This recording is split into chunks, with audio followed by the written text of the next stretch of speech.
Today's episode is sponsored by Midwest Fire. For more than 20 years, Midwest Fire has been manufacturing high-quality tankers, tanker pumpers, and fire rescue vehicles in the United States and Canada. Keeping firefighters safe while enhancing their capabilities is what they do best. To learn more, go to MidwestFire.com. This is Brian Mulligan from the Atascocita Volunteer Fire Department. You're listening to SA Matters Radio Show with Dr. Rich Gasaway. The SA Matters mission is simple. They want to help us see the bad things coming. It's time to avoid bad outcomes.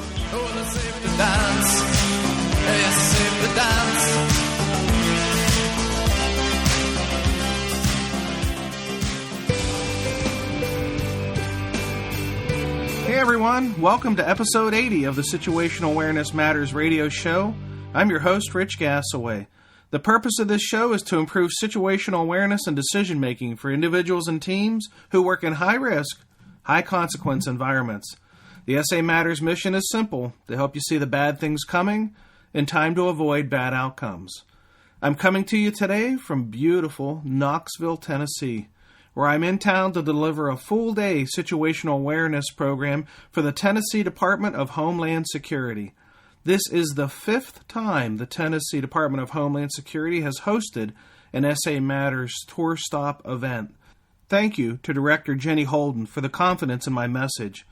And thank you, Jenny, for being one of the best program organizers I've ever worked with. Your passion for first responder safety shows in all that you do. I mentioned this in some previous episodes, but I'm super excited to announce the release of my 3rd book in the Situational Awareness Matters series.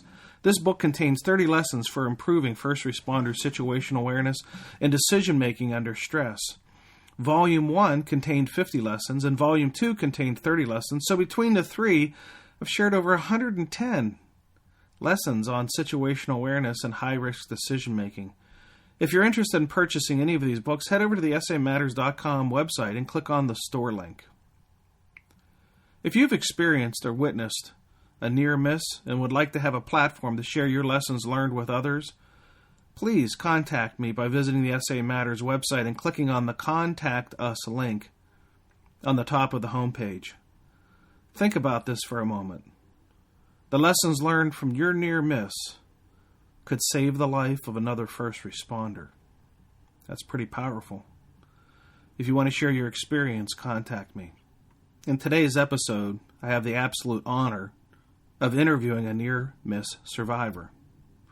I know there are a lot of you out there, but so few have the courage to share their lessons. I wish that weren't the case, but it's been my experience. In my life programs, I often ask people to raise their hand if they've experienced a near miss, and many, many, many hands go up. And then I always say I'm willing to have you as guests on my show. So few take advantage of sharing their lessons learned. Today, though, we have the honor of listening and learning from one of the courageous survivors of a near miss, Assistant Chief Morris Lentz, who at the time was a lieutenant, was working at a residential dwelling fire when a wall collapsed and trapped him. He received multiple traumatic injuries and had to be airlifted from the scene. He underwent multiple surgeries and was in rehab for almost a year. Without any further delay, let's listen to my interview with Morris Lentz of the Rogersville, Alabama Fire Department. I just went to bed, I guess about 12:30 a.m., and it was typical of any winter's night. I had all my clothes and my pager and all stuff set out for in case we had a call that night.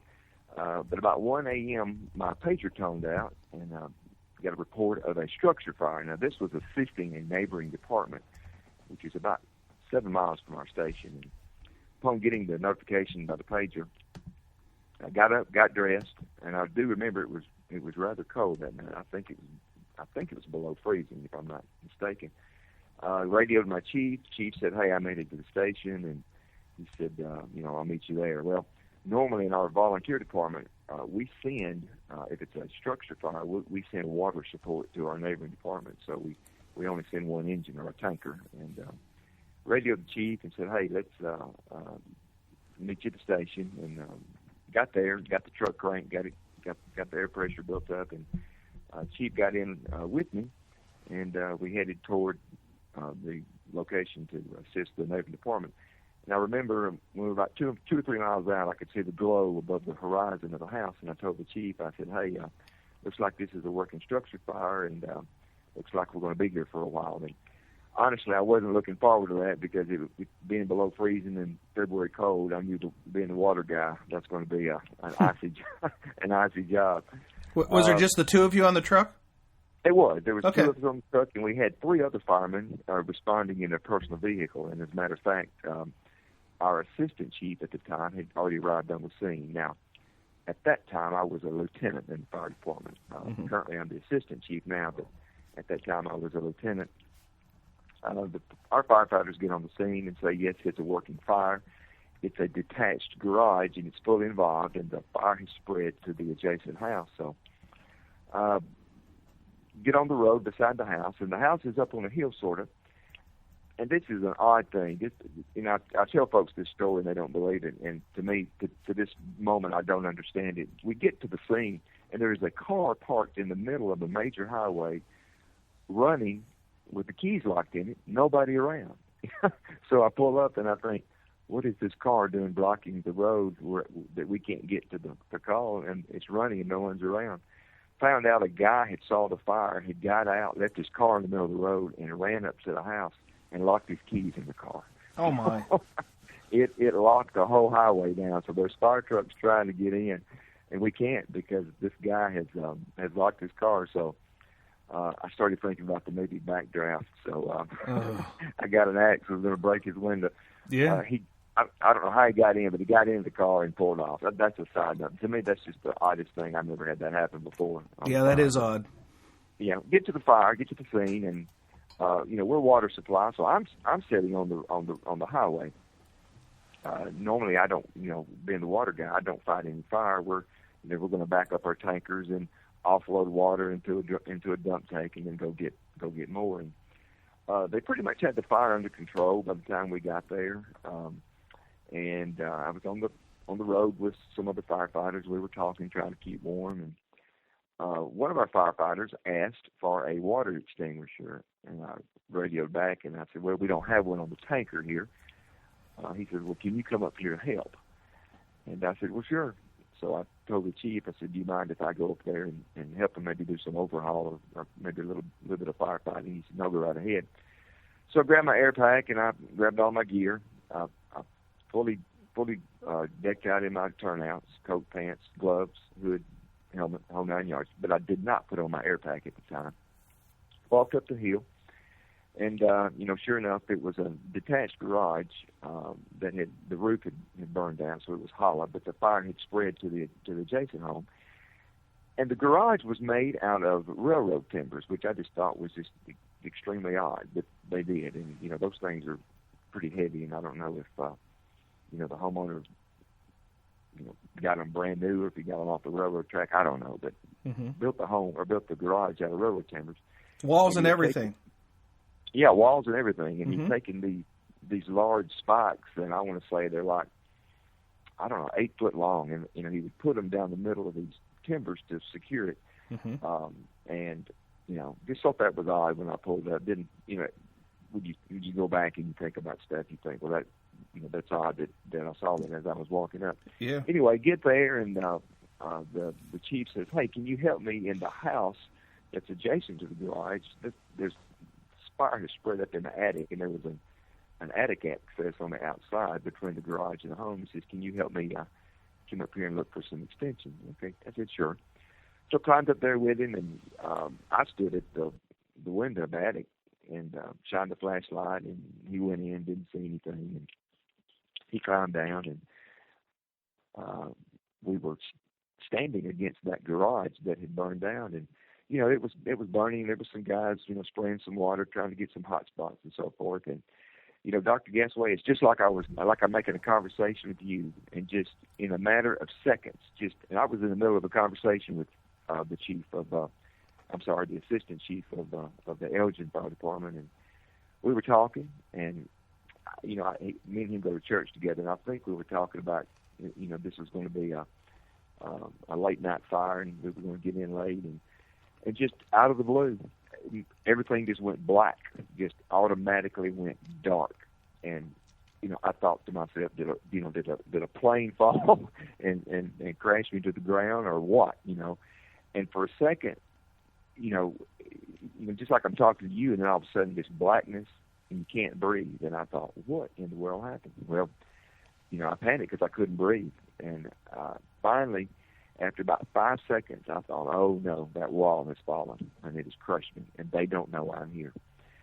I tell you what, Dr. Gassaway, you're talking about scared. I've been a firefighter for 31 years, volunteer in my community, and have never had a close call like that. And the first thing that went through my mind is we had some firefighters in the adjacent community of Molson, Alabama, that died a couple of years before my accident.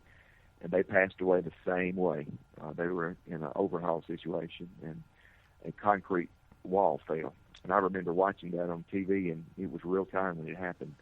Even attended the funerals, and they say your mind just flashes in front of your eyes when you're in a near-death experience, and it did. I mean, those firemen flashed through my mind all within a matter of seconds, and I thought, I'm dying, I'm dead. They can't find me. I mean, that's it, and that's an extremely horrible, scary feeling. Realized that my left leg felt funny. It burned, and it was wrapped under I was laying on my leg. I had a tip fracture, and and my leg was twisted. So I laid there, and to be quite honest with you, I made my amends with our Creator. I said, look, this is it.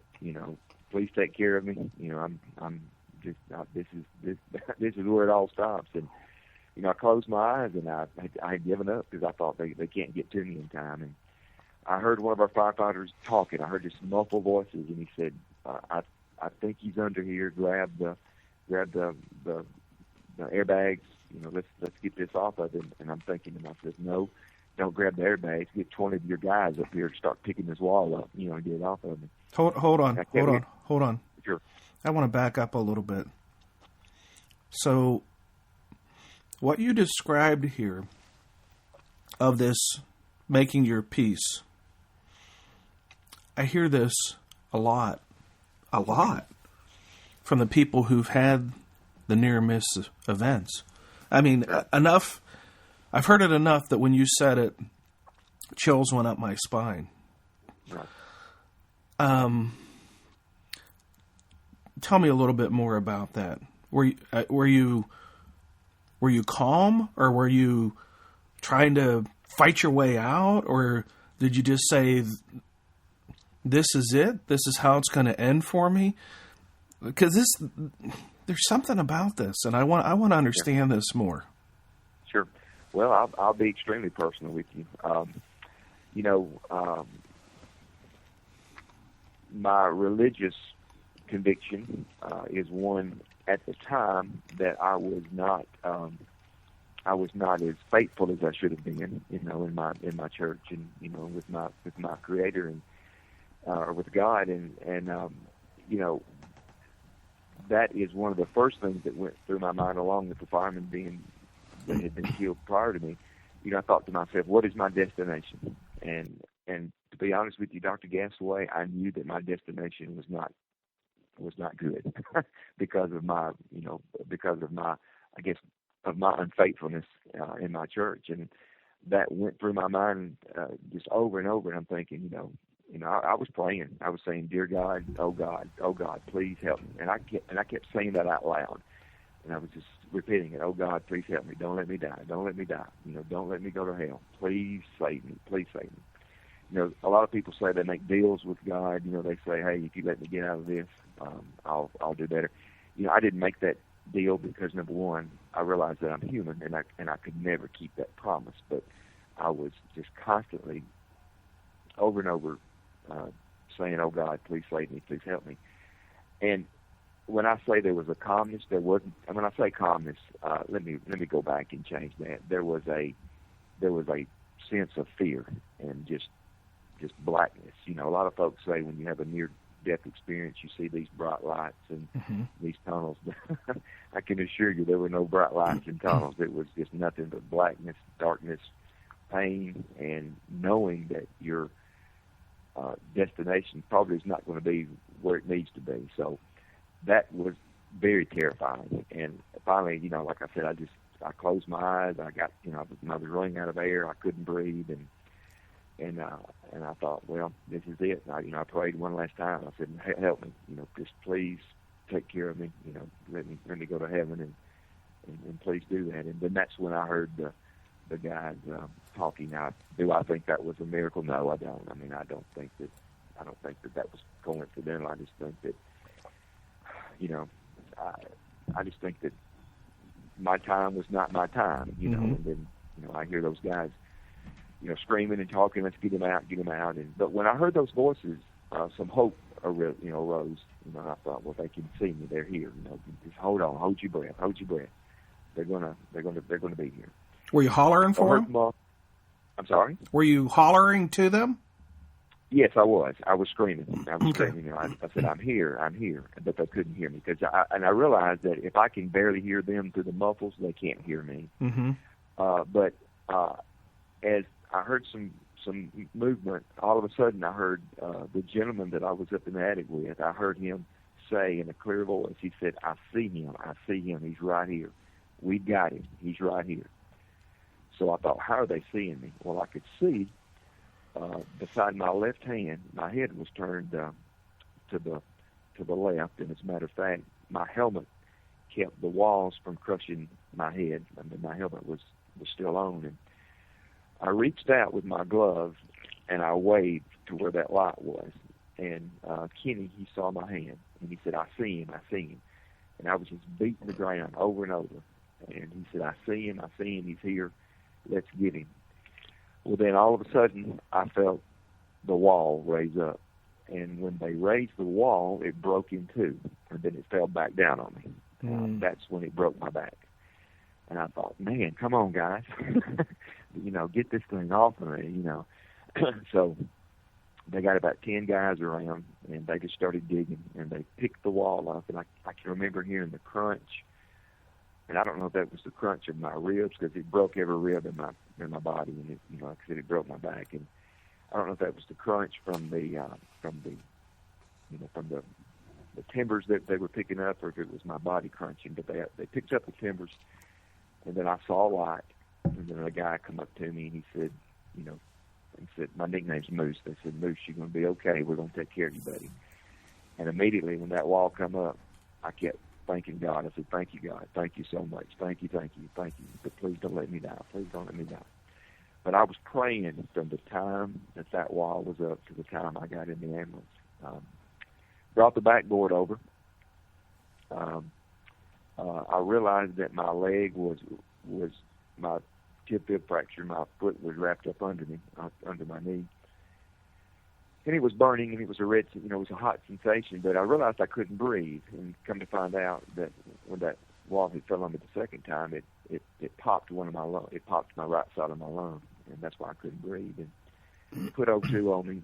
Paramedics got there. As a matter of fact, they sent 2 paramedic ambulances and had the air evac medical helicopter on the way, and got me on the backboard. You know, at that time I was just, you know, thankful that I was alive. Got me in the ambulance. A little funny side story. We had been in discussions with our local ambulance provider about the use of morphine. One of our county commissioners in our commission at that time did not like the fact that our ALS ambulance service was providing morphine in the field. And I remember going to some of those county commission meetings and saying, look, you know, if a guy falls off a horse and breaks his leg, or, you know, you can use morphine for, you know, for heart issues and so forth. I says, we need morphine out in the field, especially for these paramedics. And sure enough, we won that battle. And when I was in the ambulance, one of the medics whispered in my ear, and he said, you remember fighting for that morphine? I said, I do. He said, well, here it comes. So they administered the morphine, and that calmed me down greatly, you know, reduced the pain. laid there, and they had me hooked up to the heart monitor and the blood pressure and so forth. And I looked at my blood pressure, thought, I'm a basic EMT, and I thought, okay, that's good, heart rate's good, I'm breathing. I checked my extremities, I could move. I thought, well, good, I'm not paralyzed, that's great. But this leg is broken, and the ribs are broken, so maybe that's all it is. And, so they had air-evac on the way, medical helicopter on the way. Remember laying there listening to the radio traffic, and all of a sudden I heard our fire chief on the radio say, where is the helicopter going? Where's it going? What had happened, the helicopter had arrived, and its landing gear lights went out. It went totally black, so it had to pull off. So they called for another medical helicopter to come in, and it came in from up in Tennessee, same group of folks, air-evac, and it landed. And flight medics, remember them coming on the ambulance, and remember they looked at they had cut all my turnouts on, and I remember they looked at my leg, and all he said was, "Oh yeah."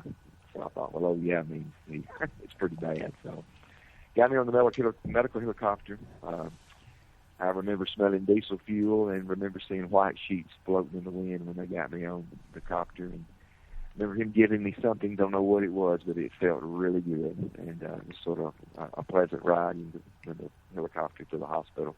Arrived at the hospital in Huntsville Hospital.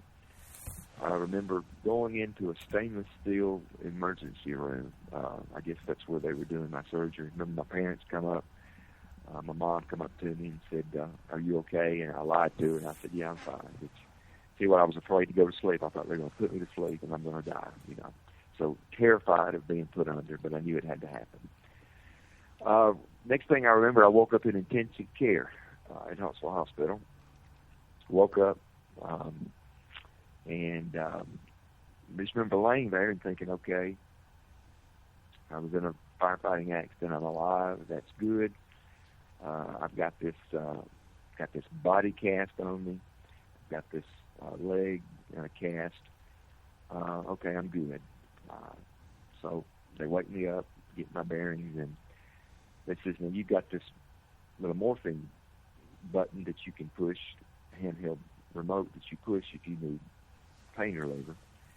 And I said, okay, good enough. And I'm not on any kind of medication. I'm taking pain medicine for toothaches or the dentist or kidney stones. You've never been too much for pain medicine. Laid there, and all of a sudden the nurse comes in and says, we've got to get you up. And I'm thinking, why do you have to get me up? And come to find out, they had to get me up to avoid blood clots and to immediately start the rehab process right there in the emergency, in the intensive care. And Dr. Gassaway, when they set me up, it felt as if someone had taken a vice and just pressed my hips. It was the most horrific pain. I screamed to the top of my lungs, just bloody, curdling screams. And come to find out, my pelvis, I had a fractured pelvis also. The injuries that I had was a broken tip, fractured pelvis, broken back, and all my ribs were broken, concussion, a talus fracture on my right foot, and had a pierced lung on the right side. So didn't realize what was all wrong until they tried to set me up, and it was horrific. I mean, absolutely horrible. They had to do that every hour, and it got to the point where I begged them not to. I says, please don't move me. Dear God, please don't move me. And to me, that was the most fearful thing, is seeing these orderlies, these I call them orderlies, these guys coming in, fixing the movement, just horrific. Stayed in intensive care about 7 days. Moved me to Huntsville Hospital. I immediately started the rehab. Remember in the hospital room, I think it was the 5th floor, they would have to move me to use the bedpan. And I tell you what, that was the most humiliating part of the thing. A lot of folks think, okay, using the bedpan, use the bathroom's not an issue. To me, using the bathroom was one of the most mind-altering or most horrific things I had to endure because of embarrassment and the fact that all that pain medicine, just for choice of better words, it just locks you up. You can't use the bathroom, and the doctor coming in, you've got to use the bathroom. And you would think something that simple would not play on your mind, but it did. Mm-hmm. It got to the point where I couldn't use the bathroom, so that worried me. But in order to use the bathroom, they had to roll me on my side. But once they moved me, it felt like somebody was just, taking a vice and just grabbing my hip, and it was screaming. It got so bad that my parents had to leave the room and go down to the first floor because when I would scream, they said it would just echo throughout the top of the hospital floor. I can remember. I guess it was all the pain medicine they give me. I kept getting a sense of blackness when I would go to sleep. I would smell blood. I would dream darkness. I would dream, for choice of better words, I would dream evil. If that makes sense. When I wake up, I would think I was just in an evil place, in the blackness and the darkness, which is horrible. After a while, I started seeing the TV melt. I started seeing spiders come out of the ceiling, and I realized that was the morphine. I told the nurse, I said, "You've got to get me off this stuff. Give me something else because I just can't handle that." And they would. I think they give me something a little bit lighter, and it was more painful. I had to endure the pain a little bit more, but to me, that was worth it. Having to see that, but eventually I had to get a sling to lift me out of the bed, to get me into the wheelchair to go to rehab. And again, I just begged them not to. I would beg my parents like a 4-year-old. I would say, "Dear God, please, Mom and Dad, do not let them touch me, please." And I would beg them, and they would have to walk out of the room and do that. Got into rehab. That got a little better. Still hurt. Every time I go to rehab, I'd get sick and vomit. Just the mental strain and so forth. They did send a psychologist in. They put me on some psychological medication. I didn't think I needed it because I wasn't unhappy. I was screaming. I was sad because of all the pain. And the doctor said, "Well, you've been through this. You're an outgoing guy. You've been real active in your community and your fire department. Then all of a sudden your life is just shut down. We need to give you something." And I'll tell you a little story about that later when I get to it. But I thought, why are they giving me this psychological drugs? I don't need this. I'm not suicidal. I'm not sad. I cry a lot because I'm happy. I'm happy that I'm alive. And why do you continue to tell me that I need these psychological drugs? So I kept taking them, and I thought to myself, they're nuts. I don't need them. And went through rehab. Then they came in and said, Dr. Banks was my neurosurgeon. He said, "Morris, we've got to do a spinal fusion of your back." And I thought, no, please no. He said, "Yeah, we got to do it. You've broken your back in many places. We've got to put you back in surgery and do a spinal fusion." Well, sure enough, that just crushed me. I thought, well, here we go again. So sure enough, I had to go to the hospital. I was in the hospital. Put me to sleep. Did a spinal fusion. It was one of the longest spinal fusions that had been done in Huntsville Hospital. Had my back fused, and here we go again. Having to move me, X-rays. Felt like my hips were being squeezed. Back was numb. I'm thinking to myself, when is this going to end? They then decided to send me to UAB, University of Alabama in Birmingham, to the Spain rehab. I got there and was in rehab for about a month. Had to learn how to walk again. I had to learn how to bathe myself. I had to learn how to, just do everything. But I got there, and I remember we were in the rehab room, and UAB is well known for their rehab when it comes to stroke victims and burn victims and so forth. And I was in this room with all these folks that had these strokes or had brain injuries, and I'm thinking, am I that bad that I'm here? And my doctor came up to me and he said, "Mr. Lentz," he said, "you see all these people in this room?" And I said, "Yes, sir." And he said, "That's not you." He said, "You will be having dinner with your family at Thanksgiving." And I thought, yeah, right, sure enough. But sure enough, he was right.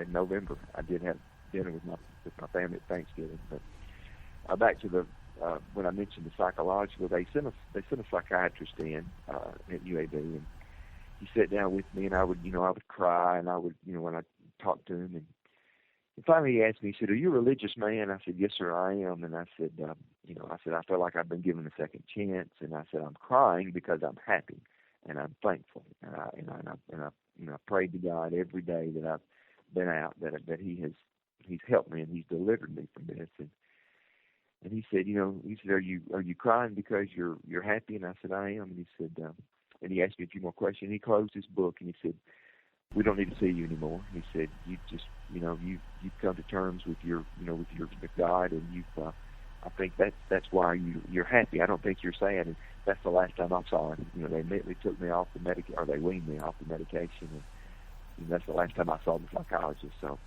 it took several psychologists that it got to him, and I think he realized that I was not sad. I was just happy. But it was in a cryful way that I had survived. So.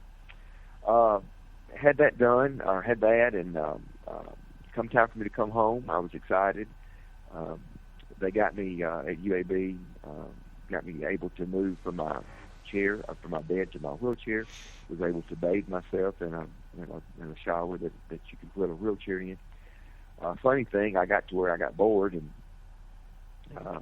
didn't want to sit around the hospital, so they let me go my own with my wheelchair, and I ended up crossing the street an overhead walkway at UAB, and UAB is a huge hospital, and ended up on the other side of town at UAB in my wheelchair, just wheeling through the area, because I was thinking, man, I got to sort of getting cabin fever. And finally I got on the other side of the hospital, and I got so tired I had to get somebody to push me back to the other side, but got back and getting prepared to leave, and parents were there, got in the car, and as I was coming into my hometown, we cross a river to get to my town.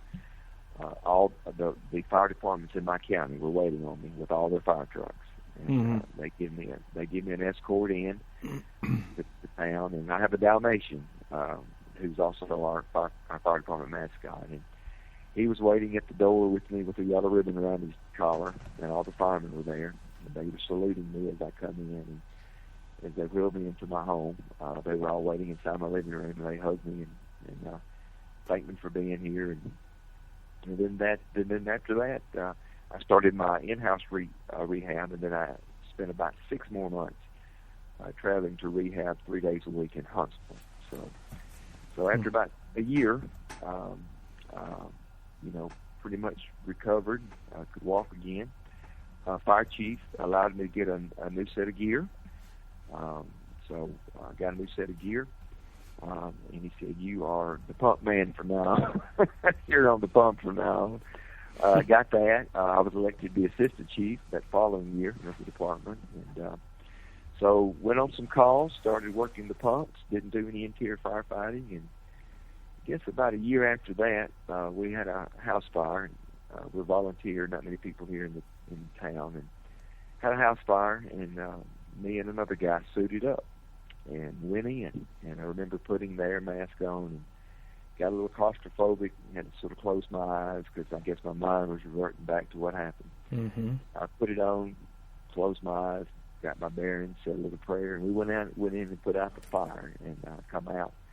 And it surprised a lot of people in the community because they saw me and they said, "What are you doing going back in?" And I said, "Well, I guess it's in your blood. I mean, you got to keep doing it." So since then, I've been in many house fires. I'm 50 years old and my back is fused. I can bend over. As a matter of fact, the doctor says it's stronger than it was then. But I now let the younger ones go in because they're more agile. But if the need arises, I can go in. But in the end, a success story. Thankful to the doctors and all the folks that helped me, my community. I have a wonderful employer. My real job is a banker. I bank here in our community, and my employer was very understanding. I remember when I was in intensive care, my employer came there and said, "You don't worry about your job. You don't worry about anything. You just get well, and your payroll will continue. You're still there. Don't worry about things." So, for my employer to continue paying me while I was off for a year was just phenomenal, So very thankful to be here, thankful to be alive, and also thankful to share my story. And what a story. Amazing. Wow. Yeah. You've had some time to think about this. What lessons did you learn from this event that you would want to share with others? Well, the number one lesson that I learned was be aware of your surroundings at all times. You know, and that even non-firefighting situations, I am now more aware of my surroundings, because never in a million years would I have thought that my injury as a firefighter would be from a wall falling. You know, how many times have we fought fires? You know, and you're up next to a wall, and somebody says, "Hey, be careful, that wall's sagging." Okay, big deal. You know, if it falls, I'll jump out of the way. Or if it's if it's a non-load bearing wall, if it's maybe just wood and sheetrock, you know, you think to yourself, well, if the sheetrock falls on me, it'll knock me down, I'll get back up. Or if you've been fighting a fire before and, you know, the sheetrock from the ceiling falls, and that's happened before. Falls on you, no big deal, it sort of knocks you down, you get back up. But you don't think about the unexpected. And, you know, with the guys at Moulton that passed away, you know, I'm sitting there talking to my fellow firefighter like I'm talking to you, Dr. Gassaway, and just in mid-sentence, your life has changed. It's forever, you know. So to me, knowing your surroundings is the number one thing. You better believe when I get on a fire, I look at the walls of the structure.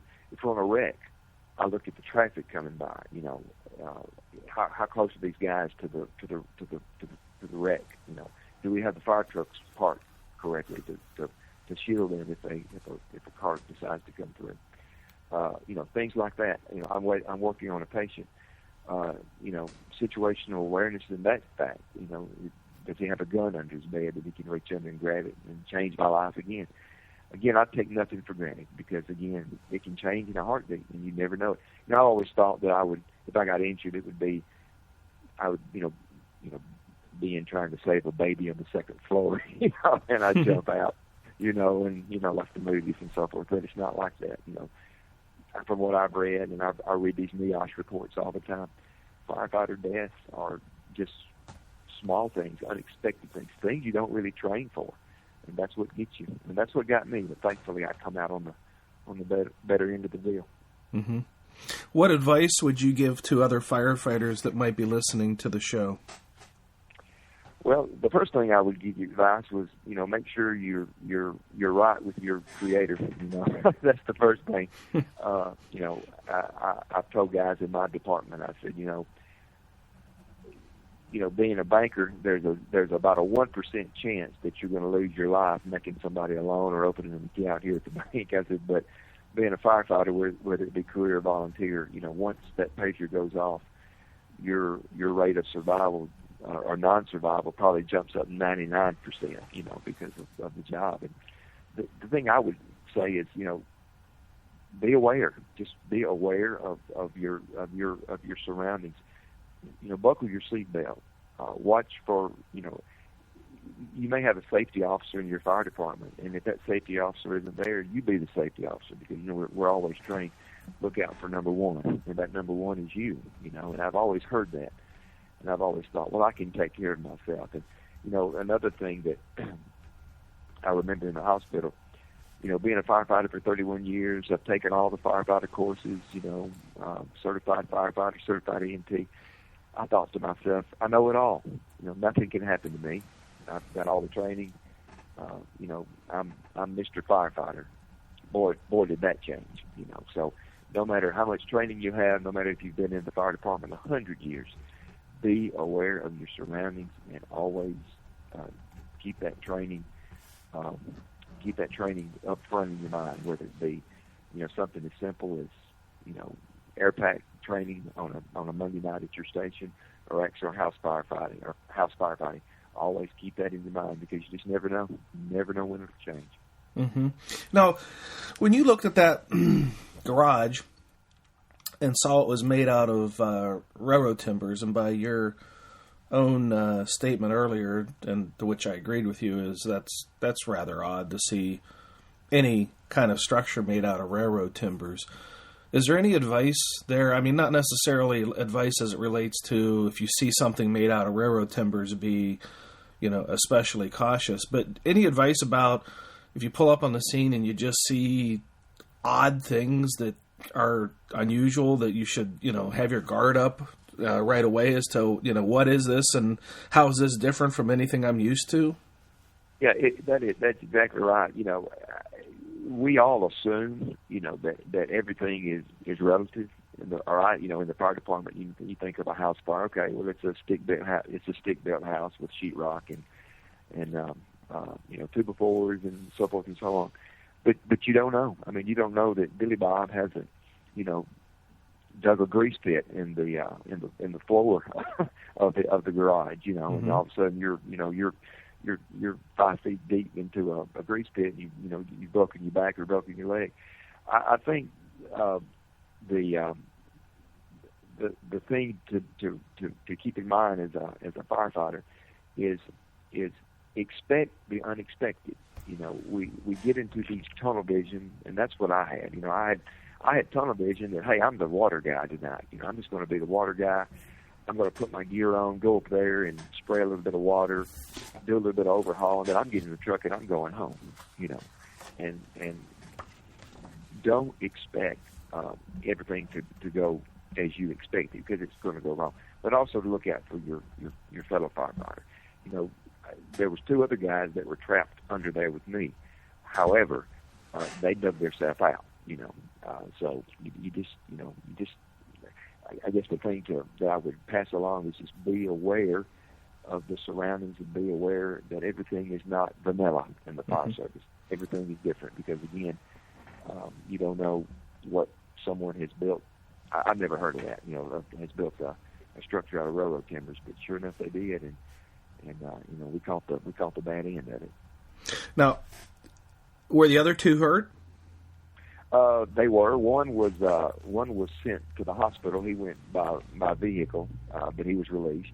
The other guy sort of hurt his ankle, but he was fine. But no, they didn't require any kind of long-term medical help. Mm-hmm. And are you 100% now? I am 100%. In my mind, I'm 100%. 100%.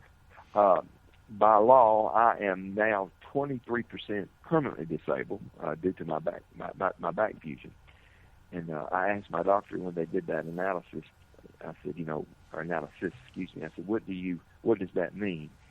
He says, well, according to workman's comp and so forth, you were 23% disabled due to the spinal fusion. I said, yeah, but put that in English. What does that mean? I said, can I still go water skiing and can I still fight fire? And he said, yes, just be careful. It does. With my hips being broken, it does take me a little bit to get up from a sitting position. My back. Matter of fact, I am a little bit stronger, I think, than I was before the accident. Sort of odd. All of my firefighter friends in my surrounding departments, naturally they know the accident had happened, and when I get ready to lift something or I get ready to lift a patient, they always come over, let me do that. I'm thinking, come on, guys. I'm fine. I've recovered. I'm good. I've got bionic metal rods in my back. I can do this. So I am 100% as far as my activity in my department. Not wanting to brag, but I will brag a little bit. I'm the most active firefighter in my department. I have the highest percentage of response in our department. So, I guess it's a fact that I proved myself that I'm going to continue no matter the ill will that befell me. I think it was a blessing that came to me. A lot of folks say, would you do this again? And the question is, yes, I would. As painful as it was, I would do it again. And the reason I would do it again is because I got my priorities right. I got my priorities right with God. I got my priorities right with my family, and it made me appreciate more of the fire service. We respond on medical calls here in our fire department, and every time a call comes in, Dr. Gasaway, I put myself in the position of that patient. And I think to myself, I know how they feel when they hear, hey, the paramedics are on their way, or the ambulance is on its way, or here comes the morphine. Somebody coming to help them puts an air of calm in their mind. Same way with me. When I heard that the helicopter was coming, when I heard the medics were on their way, but I immediately felt calmness. So whenever we have a call now, I put myself in the position of that patient. And that's why I respond, because I know what they're going through. I've been on that side of the emergency, and it's not a good thing. Well, thank you so much for taking some time to share this, what I would say, incredible story. I mean, when you have something as heavy as a railroad timbered wall fall on you, I would say that your chances of survival are pretty slim. And for you to make that kind of recovery, for you to be willing to come on to the show and share that experience so that others could learn from you, is just, I just can't say enough for how much I appreciate that. Well, you're welcome. You're very welcome. I was in Chattanooga, Tennessee this weekend, and we went up there and had a historic train ride, and we were riding through the countryside, and there was some railroad timbers on the side of the track stacked up. And I punched my girlfriend, and I said, boy, does that bring back memories. And it's odd, when you see stuff like that, you sort of get not necessarily a chill down your spine, but you sort of lose your breath for just a second, because you see stuff like that and you think, I guess it's my mind. Maybe it's imprinted in my mind that hey, you were under those things a few years ago, but you survived. So it's an experience, but to me it's an experience with a positive outcome.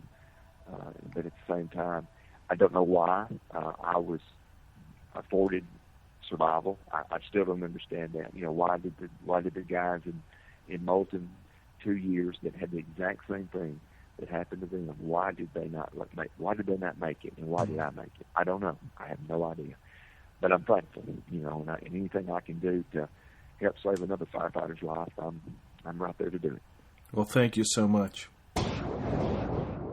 Thank you, Morris, for sharing your amazing story of courage and survival. The takeaway lessons that I got from this interview included always being aware of your surroundings. Pay special attention to things that are out of the ordinary. Think about the unexpected before it happens. Make sure you're right with God before you need to ask to be saved. Everyone's a safety officer. Avoid the "it can't happen to me" mindset. Be alert for tunnel vision and task fixation. Every call brings unique conditions that must be evaluated. Before I close today's episode, I want to take a moment to thank the departments and organizations who have hosted recent Situational Awareness Matters tour stops. Your efforts to bring this valuable and powerful training on situational awareness and high-risk, high-consequence decision-making to your members and others in your region are greatly appreciated. Recent programs included the Association of Air Medical Transport Conference in Long Beach, California, and thank you to Spectrum Aeromed for sponsoring me to that conference and for buying books and hosting a book signing and giveaway. That was just amazing. The Emergency Preparedness and Hazardous Materials Conference in Valley Forge, Pennsylvania. And by the time this episode airs, the Tennessee Department of Homeland Security program in Knoxville, Tennessee. If you're interested in attending an upcoming SA Matters tour stop, on November 5th, I'll be at the Lake County Fire Chiefs Association, just outside of Cleveland, Ohio. November 11 and 12, the Managerial Association of Emergency Services. I'll be doing 2 programs on November 11th in Bradenton, Florida, and November 12th in Northport, Florida. November 13th for the International Association of Fire Chiefs Volunteer and Combination Officers section. I'll be presenting at the Symposium in the Sun Conference in Clearwater Beach, Florida. On November 17th, I'll be doing a program for the International Association of Fire Chiefs Company Officer Leadership Seminar in Dallas, Texas. Then I'm going to take a break from the road and enjoy Thanksgiving holiday with my family. Then I'll be back at it on December 1, the M-STEP Conference in Brooklyn Park, Minnesota. December 5 and 6, the Scott Township Fire Department in Evansville, Indiana, and this will be the 4th time Scott Township has hosted an SA Matters tour stop. So thank you especially to Scott Township for the repeat loyalty. I appreciate that so much. December 8th, the International Association of Fire Chiefs Company Officer Development Seminar in Phoenix, Arizona.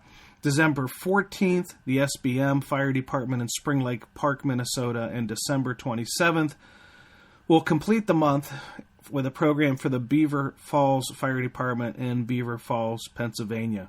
If you're interested in attending an upcoming SA Matters tour stop, head over to the SA Matters website and click on the blue box on the right side of the homepage labeled Upcoming Events Schedule. Here's hoping there's a tour stop near you and we'll get a chance to meet up.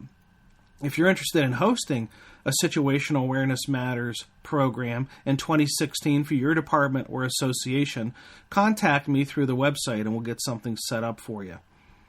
If you're not a member of the SA Matters community of learners yet, please consider joining. There are more than 5,000 members connected here on SA Matters, sharing ideas about how to improve situational awareness, how to make better decisions under stress, and how to train members to be critical thinkers and resilient problem solvers.